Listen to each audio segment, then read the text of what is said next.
Жаңа сіз айттыңыз ғой, бүкіл есептепсіз, екі әке мен шешесін, 5 адам жалпы шығынды. Сонда сіз әділетсіз деп отырғаныңыз, бұл жерде ең төменгі айлық бізде өте төмен деп тұрсыз ғой. Мен бұны президент тапсырмасын орындауға қасақана жасалып отырма деп ойлаймын. Өйткені бізде президент әр жолдау сайын кедейлікпен күресу керек. Жаңағы менің келтірген мысалым, бұл сіңірі шыққан кедей отбасы болып есептелінбейді министрліктің санағында. Бұл орташа табысы бар отбасы.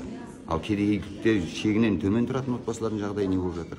Басқасы не болып жатыр? Сондықтан біз осылай айтуға мәжбүр болдық. Мен өткен жолы жаңағы Светлана Жакупова ханымға да өзіне де қойған бұл сұрақты. Сол кезде маған министр айтқан, мен сіздің айтқаныңызбен келіспеймін, 85 мың теңге жетпейді дегеніңізге деген. Мен сол үшін әдейі арнайы есептеп, бір емес бірнеше депутаттар отырып есептеп келе осындай нәтижені шығарып бердік. Енді сіздіңше ең төменгі жалақы қандай көлемде болу керек? Есептесін министрліктер. Меніңше 300 мың болу керек. Мемлекеттік бюджет оны көтере алады деп ойлайсыз ба? Қалай көтере алмайды? Сіз ұлттық компаниялардың орынбасарлары, басшылары жылына қанша премия алатынын білесіз ба? Жүздеген миллионда болады. Неге соны ретке келтірмейді?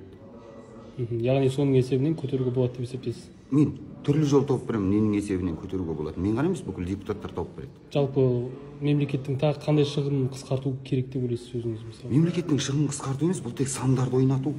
Қызметкерлердің санаты деген анау өздерінің саналары бар, қатарлары. Соның рұқсат етілген межелері. Соны ретке келтірсе, бұл өзінен өзі шешілетін сұрақ. Ақыры қымбатшылықпен күресе алмасақ, біз халықтың табысын қалпына қойып беруіміз керек.